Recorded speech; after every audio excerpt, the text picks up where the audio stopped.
Olá, ora cá estou eu mais uma vez para vos falar sobre a vida e a obra de um autor galardoado com o Prémio Nobel de Literatura.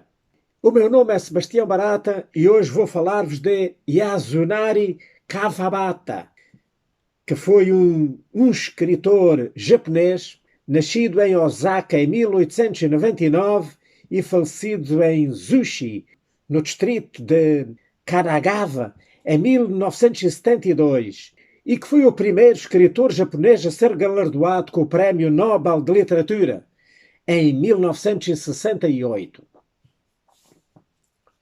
Yasunari Kawabata nasceu, portanto, na cidade de Osaka a 11 de junho de 1899.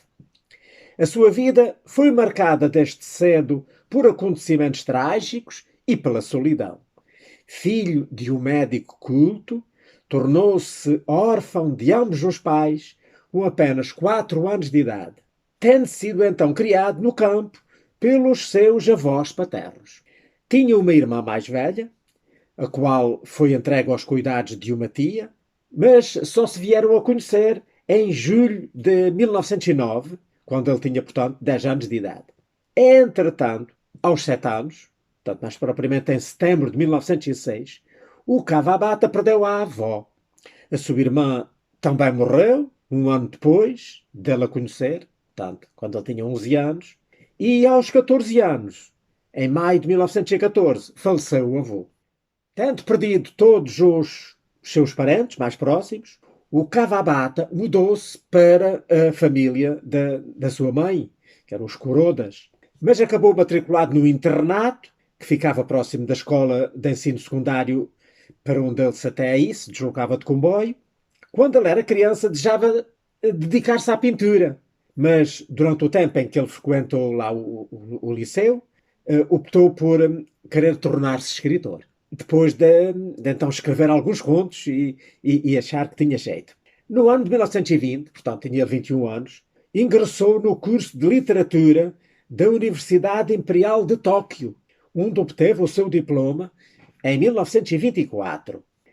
Enquanto lá frequentava a universidade, no ano de 1921, ele fundou a revista Shinshisho, que significaria em português Pensamento Novo, e, juntamente com o Yomikimitsu Rishi, fundou uma revista de letras, uma revista literária, cujo nome em português seria Anos Literários, visando promover um novo movimento literário que era o Shinkankakua, que em português significa sensações literárias, que tinha como principais preocupações, segundo os autores, a apresentação de novas sensações na literatura, considerando a arte pura como a missão primordial do escritor. Era por isso uma publicação que proclamava o neossensualismo e se mostrava receptiva à literatura europeia de vanguarda da época. Nessa revista, publicou em 1927 o seu primeiro grande sucesso, que em português se chama A Dançarina de Izu, e que eu tenho aqui. Que é um conjunto de 4 histórias.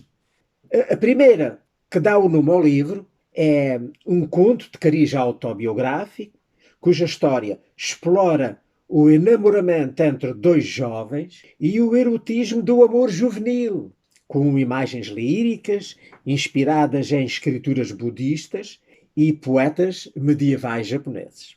Mas a sua carreira literária já tinha sido iniciada com a publicação de narrativas breves, pequeninas histórias, que mais tarde foram reunidas e publicadas sob a denominação que em português se leria Contos da Palma da Mão. Portanto, isto que me está mesmo a dizer, contos que, no máximo de 5 páginas. Portanto, eram pequeninas histórias. Uma grande parte dessas histórias foram editadas no Brasil, exatamente sob esse nome, Contos da Palma da Mão, onde estão reunidas 122 dessas histórias. Portanto, esse livro é considerado hoje um género típico de Kawabata, e no ano de 1925 ele já tinha publicado também então um outro livro que se chamava Jurokusai no Nikki, Eu não consegui encontrar tradução para este nome, não sei o que isto significa em português. Foram as suas, digamos, primeiras obras, antes então daquele grande sucesso que foi a dançarina Dizu. Em 1931, quando ele já estava então casado, mudou-se para a cidade de Kamakura, que era a antiga capital dos samurais, que fica assim a norte de Tóquio. E então publicou nessa altura o seu primeiro romance, que se chama em português, e que eu tenho aqui, Terra de Neve. Terra de Neve. E que no Brasil foi traduzido com um nome ligeiramente diferente, que é O País das Neves. Este romance ele começou a escrever no ano de 1934 e foi publicado gradualmente, desde 1935 até 1937. Ele relata neste romance a história de amor entre um escritor diletante da cidade de Tóquio, que está a escrever um livro sobre dança, e uma geisha, já madura, de uma povoação remota, onde ele encontra um refúgio para o stress da vida citadina. Este romance colocou Kawabata imediatamente na posição de um dos escritores japoneses mais importantes e mais promissores, tornando-se num romance clássico instantâneo, que é hoje considerado uma das suas mais importantes obras-primas. Portanto, não esqueçam, Terra de Neve. Durante a Segunda Guerra Mundial, ele permaneceu neutral e refugiou-se na Manchúria e regressou então de novo ao seu país, ao Japão, depois então do Japão se render e de terminar a guerra. Mas mais tarde ele começou a envolver-se na política. E mesmo nos finais dos anos 70 ele participou em manifestações políticas, participou em campanhas a favor dos candidatos sim, mais conservadores e assinou, juntamente com Yukio Mishima, que era um outro escritor também muito famoso, um manifesto de protesto contra a Revolução Cultural Chinesa. Entre os anos de 1949 e de 1955, ele publicou duas séries célebres. Uma foi o Senbazuru, e que está traduzida em português por duas editoras com dois nomes diferentes. Um é este aqui, Chá e Amor, e o outro é Mil Grous. Ora, Mil Grous é a tradução, digamos assim, do título original. Mas Chá e Amor é capaz de ser um bocadinho mais de acordo com a história. Diz mais sobre a história. Mas eu, depois, se tiver tempo, ainda vou falar um bocado mais deste livro, porque andei a lê-lo esta semana e vou tentar ainda falar-vos dele. E a outra série que ele então publicou, que ele foi escrevendo e que publicou, depois em 1955, que eles tinham sido publicados em 53, em 1955, que é este, O Som da Montanha. Portanto, esta última obra conta a história do Shingo, um homem preocupado com as crises conjugais dos seus filhos, e então procura aqui ressaltar o caráter emocional do povo japonês. Este ainda não li, ainda não tive tempo, mas um dia, se Deus quiser, ainda sou capaz de o ler. Das obras, então, posteriores a estas, uma delas está traduzida no Brasil com o nome O Lago, mas que em Portugal, que eu saiba, não está traduzido, e que saiu no ano de 1955. A outra que sim está traduzida em Portugal, que é esta. A Casa das Belas Adormecidas, que saiu no ano de 1960.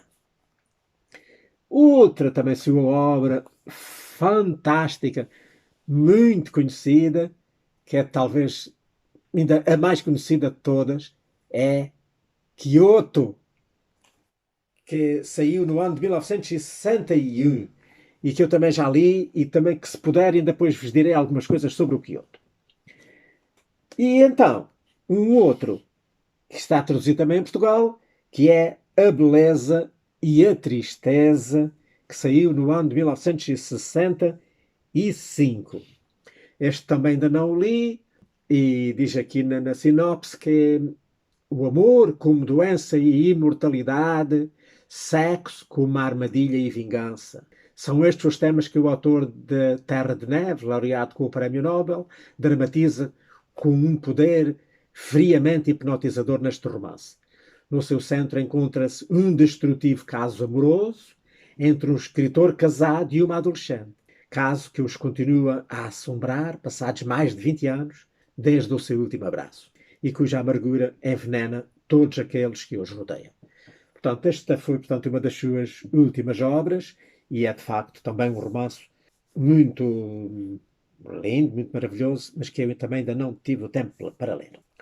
Ora, o Kawabata tornou-se membro da Academia de Artes do Japão no ano de 1953 e 4 anos depois foi eleito presidente do Pen Club do Japão portanto, e nessa qualidade ele atuou em diversas, várias reuniões internacionais de escritores em representação, portanto, do seu país. No ano de 1959 ele recebeu a medalha Goethe em Frankfurt, também outro grande prémio. Mas o seu mais importante prémio, não é? Naturalmente, foi o Prémio Nobel de Literatura, que ele venceu no ano de 1968, pela sua mestria narrativa, que, com grande sensibilidade, expressa a essência da mente japonesa. E é realmente verdade, como eu poderei ter um bocadinho hipótese de vos explicar melhor quando falar dos livros dele. Lá no seu discurso, ele condenou o suicídio, no discurso do dia 10 de dezembro, né? Quando é entregue o prémio, ele condenou o suicídio, lembrando vários amigos escritores que haviam morrido dessa forma. O suicídio, de facto, é uma questão social muito importante no Japão, porque é um país com uma das mais elevadas taxas de suicídio do mundo. É que, não sei porquê, mas talvez isso tenha a ver com a religião, não é? Lá, portanto, como eles acreditam na reencarnação, o suicídio para eles não tem não é um grande estigma. Eles morrem, mas depois voltam a uma nova existência e por isso não suicidar-se não é assim considerado um crime tão grande como cá. Aliás, já ao longo dos séculos foi tradicional o suicídio no Japão como um fator social que, enfim, que está muito, muito difícil eles conseguirem, de facto, reduzir, já não digo erradicar, mas pelo menos reduzir, e tem-se feito campanhas realmente contra o suicídio. Pronto, mas este foi um à parte que agora me veio a propósito e me lembrou. Apesar desta sua participação na campanha contra o suicídio, então não é verdade, não é que o Kawabata se suicidou também. Morreu também por suicídio, através de inalação de gás, na localidade de Zushi, que fica lá no departamento de Kanagawa, fica assim, portanto, a sul de Yokohama, lá no fundo mais da ilha, da grande ilha do Japão. Morreu então no ano de 16 de abril de 1972. E já que realmente isto está a descambar para o suicídio, digo que também que aquele outro escritor muito famoso, o Yukio Mishima, e que até esteve quando o Kawabata foi nomeado para o Prémio Nobel, e ainda se hesitou qual deles já que seria o nomeado. Portanto, era também outro grande escritor e que, aliás, até o Yukio Mishima ficou danado e deixou de ser amigo dele por causa de ter sido ele o preferido e o Yukio Mishima não ter ganhado o Prémio Nobel. O que é certo é que ele realmente já não teve a oportunidade de o ganhar porque se suicidou também. Portanto, 2 anos depois do prémio, de não ganhar o Prémio Nobel e 2 anos antes do Kawabata se suicidar. Portanto, como já deu um bocadinho a entender, o Kawabata, que no início fez assim umas experimentações com técnicas surrealistas, O que é certo é que pouco a pouco ele veio-se a tornar um impressionista, em que combina na sua obra a estética japonesa com narrativas psicológicas e com o erotismo. O erotismo está sempre muito presente nas suas obras.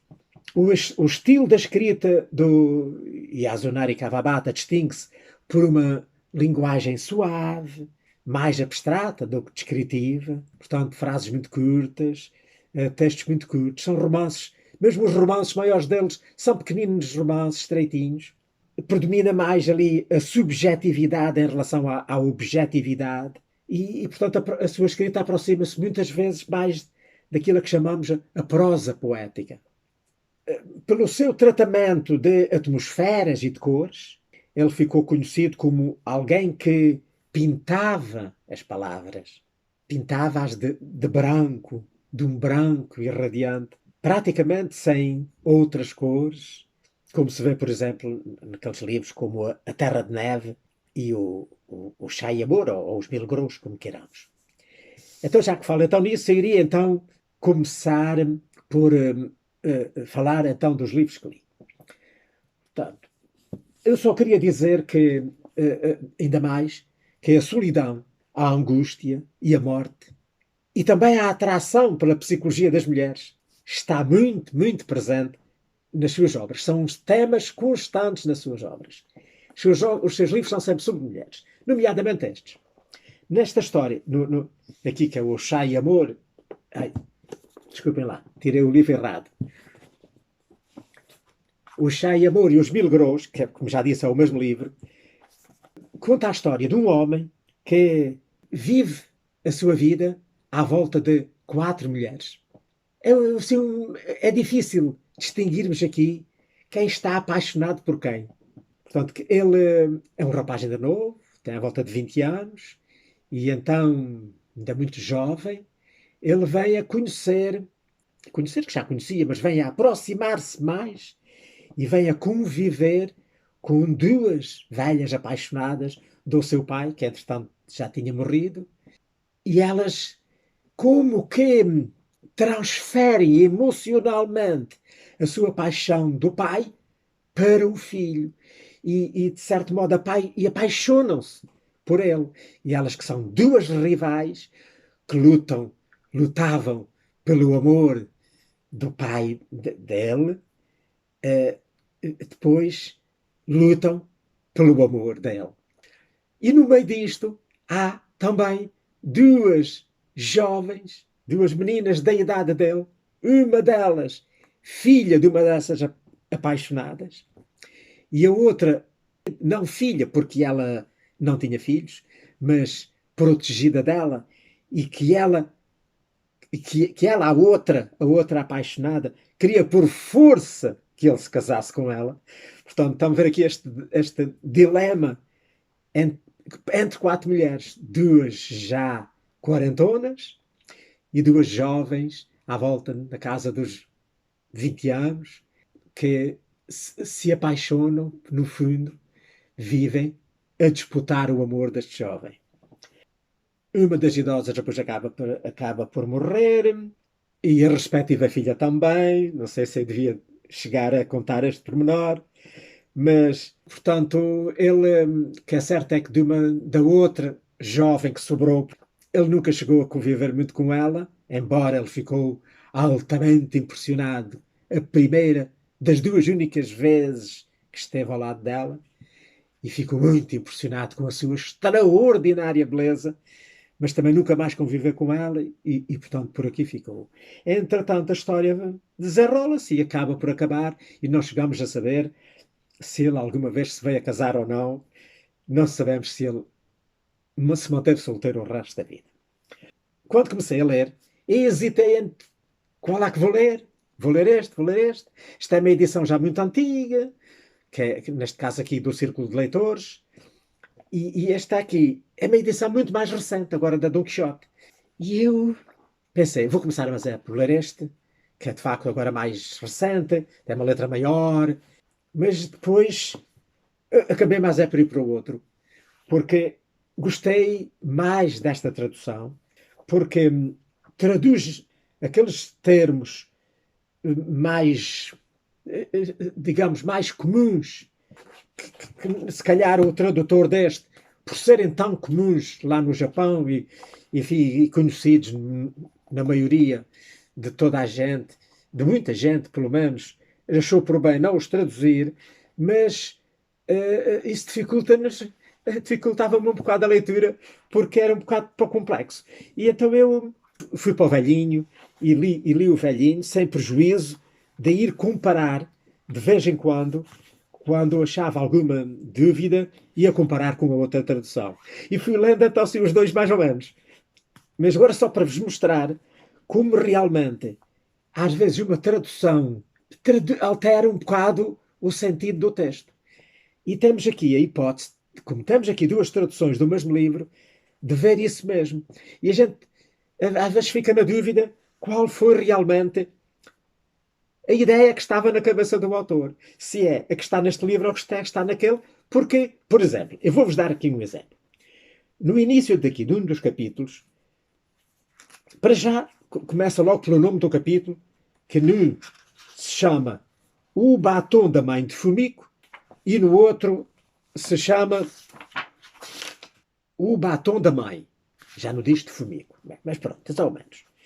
Mas já ali um outro capítulo que esse então não tem nada a ver um com o outro. E reparem, enquanto num se chama O Vermelho e o Preto, no outro chama-se A Jarra Chino.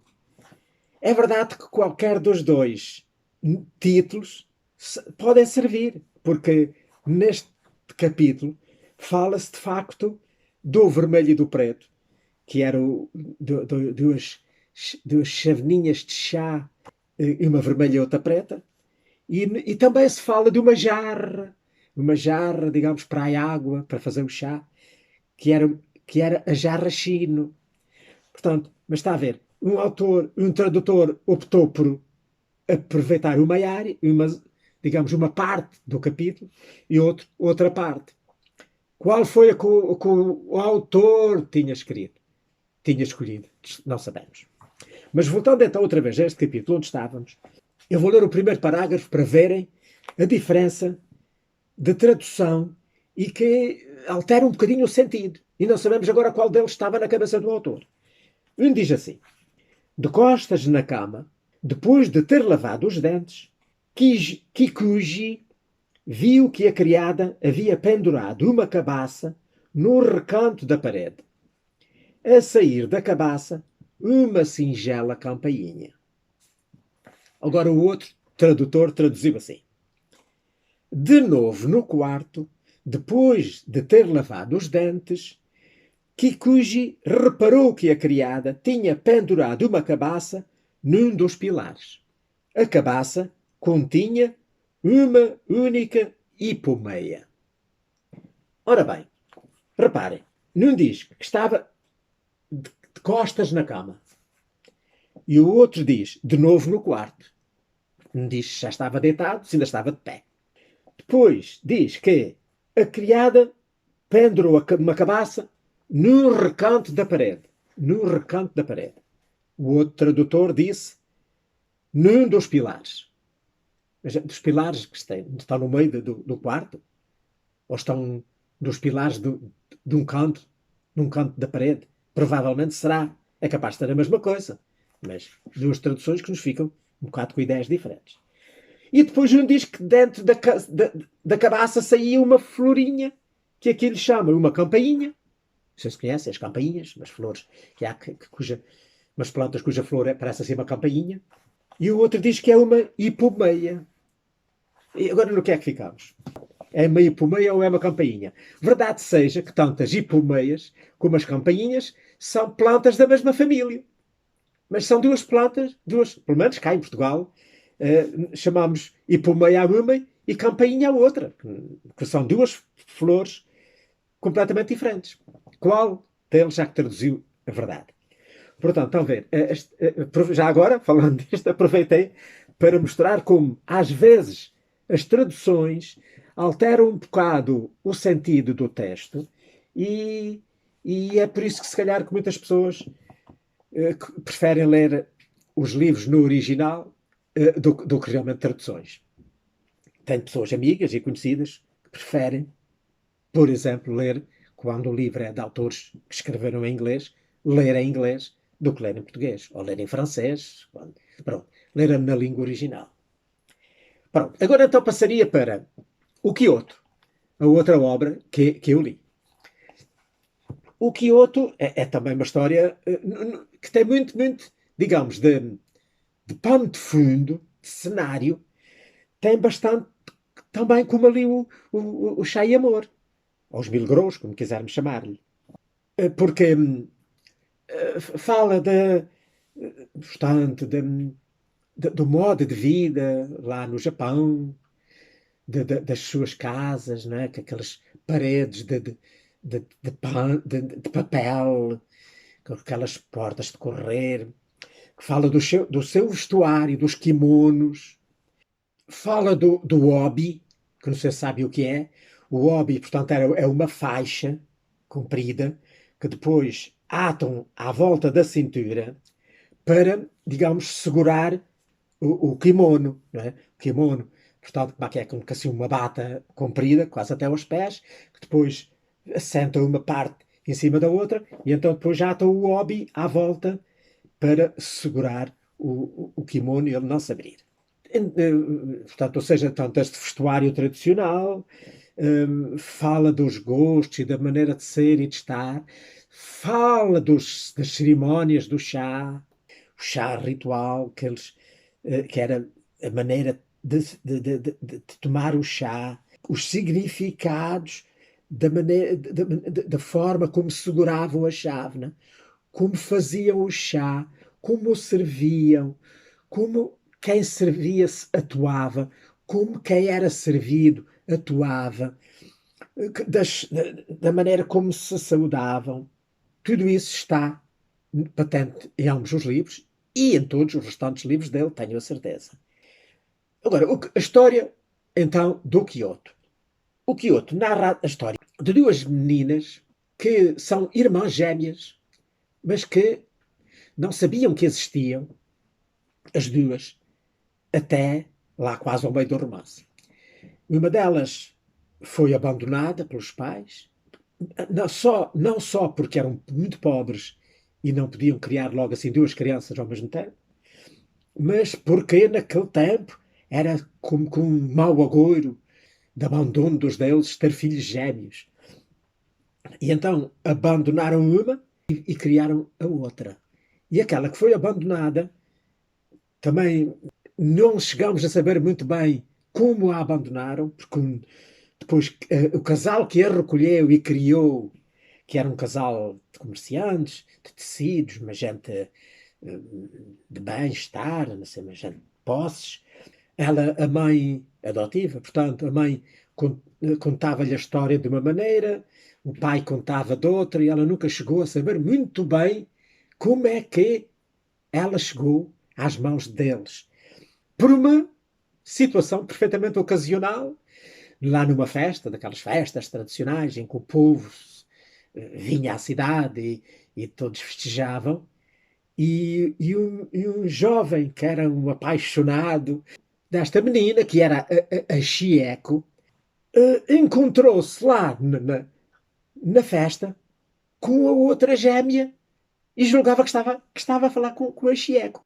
Mas afinal, estava-se a encontrar com a gêmea dela, que se chamava Naieco. Mas a outra, pois, não se escangalhou e enfim. E então foi na sequência disso que elas depois se vieram então a conhecer e vieram a conviver e a certa altura os pais da menina mais rica até quiseram adotar também a outra, que ela viesse a viver para a casa deles, porque realmente eram muito pobres, viviam lá no campo, trabalhavam na agricultura, mas a outra nunca quis, porque de facto achava que não era digna nem tinha condições de viver naquela casa, porque a sua educação tinha sido outra, não tinha formação, não tinha cultura, não tinha modos de gente fina. Portanto, a história tem muito mais acontecimentos, muito mais enfim, casos maravilhosos de contar, coisas fantásticas, dignas de se contar. É uma história linda, linda, maravilhosa, mas pronto, também já, enfim, disse o fundamental e também já não tenho, penso eu, tempo para mais. Portanto, por aqui me fico.